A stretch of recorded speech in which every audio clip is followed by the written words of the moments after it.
Hello students, good morning, good afternoon, good evening। जिस समय आप लोग देख रहे हो उसी समय आप लोगों का respect. So students, in mathematics class 12th topic discuss होगा मैट्रिक्स। इसमें हम लोग पढ़ेंगे सम ऑफ मैट्रिक्स। ठीक है, सम ऑफ मैट्रिक्स। क्या दोनों मैट्रिक्स या 3 मैट्रिक्स या 4 मैट्रिक्स अगर हमें दिया हो तो क्या हम उनको ऐड कर सकते हैं सिंपल वे से, या कुछ कोई कंडीशंस है तब उसको हम ऐड कर सकते हैं। तो in case of matrix sum of 2 matrix are added if they are comparable. That means ये कह रहा है अगर दो मैट्रिक्स अगर हमको ऐड करना है तो सबसे पहले हम दोनों मैट्रिक्स का ऑर्डर देखें क्या है, क्या सेम ऑर्डर के एलिमेंट मतलब ऑर्डर की मैट्रिक्स है या नहीं। If order are same of matrix then the matrix are added. ठीक है, तो उस समय हम मैट्रिक्स को ऐड कर सकते हैं। ठीक, जैसे हम डिफिनेशन देखते हैं और कुछ एग्जांपल्स देखते हैं। Sum of matrix, sum of matrix क्या डिफिनेशन है? If A and B be two comparable matrix then each of order m cross n, suppose that then their sum a plus b is a matrix of order m cross n obtained by adding the corresponding element of a and b। कहने का मतलब ये है कि जो matrix आपको दिया गया है ऐड करने के लिए उस मैट्रिक्स क्या होनी चाहिए? कंपेरेबल होनी चाहिए। कहने का मीनिंग ये है कि उनका ऑर्डर जो है आपका सेम ऑर्डर का होना चाहिए। आई बात समझ में? अदरवाइज मैट्रिक्स को हम ऐड नहीं कर सकते। ठीक, आगे देखते हैं। हमने यहाँ पर एक पॉइंट नोट किया है। For two matrix A and B the sum A plus B exist only when A and B are comparable matrix. यानी दो मैट्रिक्स A और B हम तभी ऐड कर सकते हैं जब दोनों मैट्रिक्स का हो कंपेरेबल मैट्रिक्स हो।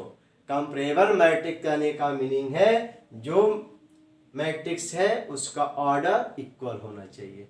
अगर 3/3 का मैट्रिक्स है तो अगला मैट्रिक्स भी 3/3 का होना चाहिए, अदरवाइज एडिशन पॉसिबल नहीं है। एकदम वेरी सिंपल प्रोसेस में बता रहा हूँ, इससे आसान कोई तरीका नहीं है।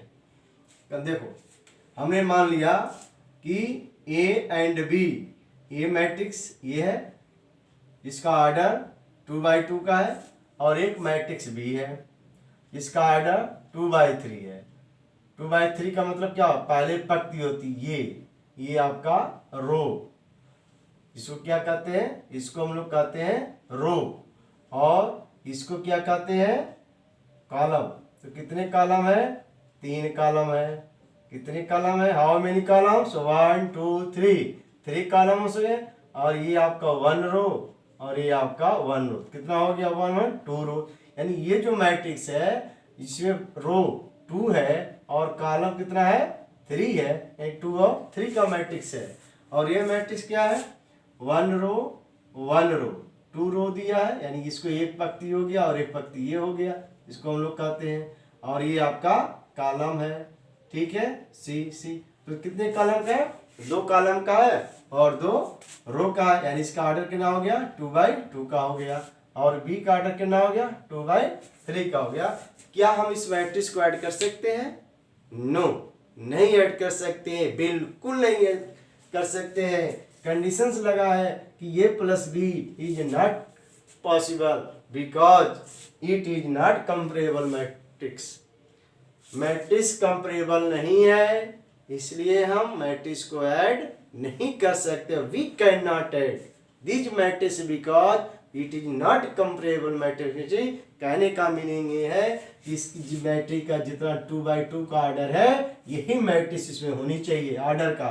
इन अदर वर्ड, या अगर ये ऑर्डर का है 2 और 3 का, यहाँ भी 2 और 3 का मैट्रिक्स का ऑर्डर होनी चाहिए, तभी वो मैट्रिक्स क्या होगा, ऐड होगा। अदरवाइज मैट्रिक्स एडिशन नहीं होगा, पॉसिबल नहीं है। मेरे प्यारे बच्चों, ये है कंडीशंस। ठीक, next example, let A equal to, एक मैट्रिक्स दिया है जिसका ऑर्डर 2/3 का, यानी ये आपका एक रो और एक रो है, कितना हो गया, 1 रो और 1 2 रो, यानी एक पंक्ति और एक पंक्ति, 2 पंक्ति हो गया, और एक कॉलम, 2 कॉलम, 3 कॉलम, 3 कॉलम हो गया।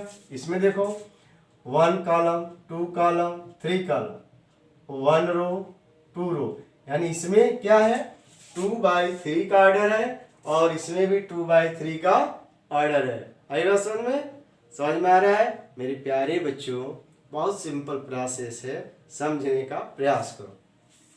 2/3 का ऑर्डर है, यहाँ भी 2/3 का ऑर्डर है, then A plus B equal to possible हो गया, because it is comparable. Comparable का मीनिंग है जो मैट्रिक्स ए है का ऑर्डर है 2/3 का है, वही ऑर्डर यहाँ पर होना चाहिए, 2 और 3 का होना चाहिए, तभी हम कहेंगे कि दोनों का सम जो है पॉसिबल है, otherwise it is not possible, जैसे मैंने ऊपर दिखाया आपको। आई बात समझ में? तो because it is comparable matrix, then A plus B को हम सम कर सकते हैं, अदरवाइज नहीं कर सकते हैं। कहने में तो बहुत आसान है, वेरी इजी है, तो ऐड ही तो करना है, लेकिन नहीं, कंडीशन क्या कह रहा है, ऑर्डर बिल्कुल सेम होना चाहिए। चलते हैं एक क्वेश्चन के रूप में, जब ये ऑर्डर इक्वल ऑर्डर का है, यानी कंपेरेबल मैट्रिक्स है, तो इसका सम कैसे करते हैं, देखो अब हम इस मैट्रिक्स को और इस मैट्रिक्स को ऐड करने जा रहे हैं। देखो a प्लस बी, यानी यहाँ पर देखो पहला यहाँ एलिमेंट है, तो इसका भी पहला एलिमेंट होना चाहिए, इसको इसके साथ ऐड कर दो, ये कंडीशन है। आई बात समझ में? अब देखो 3 है, यहाँ पर 7 दूसरा कॉलम का 7 है, यहाँ भी दूसरा कॉलम है 3 है, तो 3 और 7 का ऐड कर दो। बिल्कुल सरल शब्दों में बता रहा हूं। 5 है, थर्ड कॉलम में देखो 5 है, यहाँ पर थर्ड कॉलम में 8 है, तो 5 और 8 ऐड कर दो। ठीक, अब ऐसे आ जाओ यहाँ पे, इसे प्रथम कॉलम में सेकेंड रो 0 है, यहाँ पर क्या है 7 है, तो 7 और 0 को यहाँ ऐड करो, नीचे लिखो, फिर ऐड 8 है, यहाँ 3 है, तो फिर इसको 8 और 3 को ऐड करो, देखो 9 है, 2 है, फिर इसको ऐड करो। आई बात समझ में? अब इसको सिंप्लीफाई कर दो, 2 4 6 3 7 10 5 और 8 13 0 7 7 8 3 11 9 2 11। ठीक, तो ये जो हमारा आंसर हुआ जो 2/3 का ऑर्डर का है।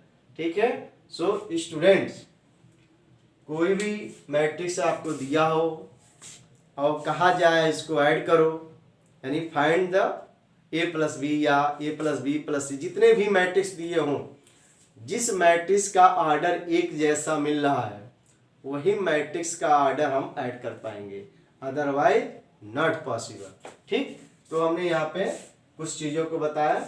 देखो बेटा, क्वेश्चन लगाना बहुत कठिन भी है, बहुत आसान भी है। कंसेप्ट क्या होना चाहिए, हमें इसका डिफिनीशन कंसेप्ट पर लाना चाहिए। सो इसीलिए मैंने अपने चैनल को, अपने स्टडी को बनाया concept classes bye Verma sir. ठीक है, हमेशा आप जैसे मान लो कंसेप्ट क्या कहता है, हमको मैट्रिक्स का ऐड करना है, क्या हम सभी मैट्रिक्स को ऐड कर सकते हैं? कर सकते हैं या नहीं कर सकते हैं? वी कैन नॉट ऐड और यस, कर भी सकते हैं, नहीं भी सकते हैं। तो कोई तो कंडीशन होना चाहिए कि क्या उसका प्रोसेस है, तो कंडीशन यही है कि क्या होना चाहिए, कंपेरेबल मैट्रिक्स होनी चाहिए। कंपेरेबल मैट्रिक्स का मतलब ये हो जाएगा जो मैट्रिक्स दिया है उसका सेम ऑर्डर का मिलना चाहिए। जैसे यहाँ पर सेम ऑर्डर नहीं है, यानी 2/2 का है तो 2/3 का ऑर्डर हो गया, ये चीज तभी वो मैट्रिक्स ऐड होगा, अदरवाइज ऐड नहीं होगा। तो स्टूडेंट्स मैंने कुछ एग्जांपल आपको दिया है, कुछ बेसिक चीजें यहाँ पे इंडिकेट कर दिया है, ठीक है। एकदम वेरी वेरी इंपॉर्टेंट नॉलेज है, कंसेप्ट है, डिफिनीशन है। फिर इसके बाद जो कुछ आपको दिया जाए आप कैलकुलेशन कर सकते हो। मैं भी एक और क्वेश्चन भी ट्राई करूंगा। अब देखो यहाँ पे एक पॉइंट है कि मैट्रिक्स जो होता है कॉम्यूटेटिव लॉ होल्ड करता है। कॉम्यूटेटिव लॉ होल्ड करता है। कॉम्यूटेटिव लॉ होल्ड का मतलब a plus B equal to B plus A, इसको कहते हैं कॉम्यूटेटिव लॉ। यानी जो यहाँ मैट्रिक्स दिया हुआ है ए और मैट्रिक्स ए बी, तो ए प्लस बी की अगर वैल्यू ये आया है तो अगर इसको हम बी प्लस ए का मैट्रिक्स अगर बनाकर दिखा दें तब पर भी हमारा आंसर उतना ही होगा जो ए प्लस बी का है। आई बात समझ में? तो वही चीज मैंने यहाँ लिखा कि मैट्रिक्स का जो एडिशन है, सम जो है वो कॉम्यूटेटिव लॉ होल्ड भी करता है और साथ साथ क्या है एसोसिएटिव लॉ होता है। एसोसिएटिव लॉ हम क्या करते हैं, 3 कंसेप्ट यूज करते हैं और किसी 2 का ग्रुप बनाकर ऐड कर देते हैं और देखते हैं कि दोनों का कंसेप्ट क्या आ रहा है, ठीक है।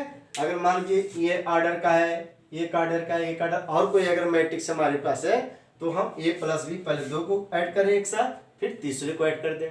आई बस समझ में? उसी तरह से यहाँ पे है अगर 0 एक मैट्रिक्स कोई मैट्रिक्स है, 0 ऑर्डर की कोई मैट्रिक्स है और ए है मैट्रिक्स है, तो इसका सम क्या होगा ए प्लस 0, यानी जो बराबर क्रम दिखा दो और वो भी आपकी मैट्रिक्स ही होगी। जैसे मैथ में क्या करते हैं कि 0 में 5 ऐड कर दो तो 5 होगा, उसी तरह से मैट्रिक्स अगर 0 की मैट्रिक्स में ऐड कर दो तो कोई प्रभाव नहीं पड़ता है, यानी वही मैट्रिक्स रह जाती है। आई बात समझ में? तो हमने कुछ एक पॉइंट दिया उसका नॉलेज, जो कुछ आपके पास बुक रखे हो थोड़ी सी आप इसमें थोड़ा सा स्टडी कर दो तो टॉपिक आपका बिल्कुल कंसेप्ट की तरह साफ हो जाएगा, ठीक है। थैंक्स।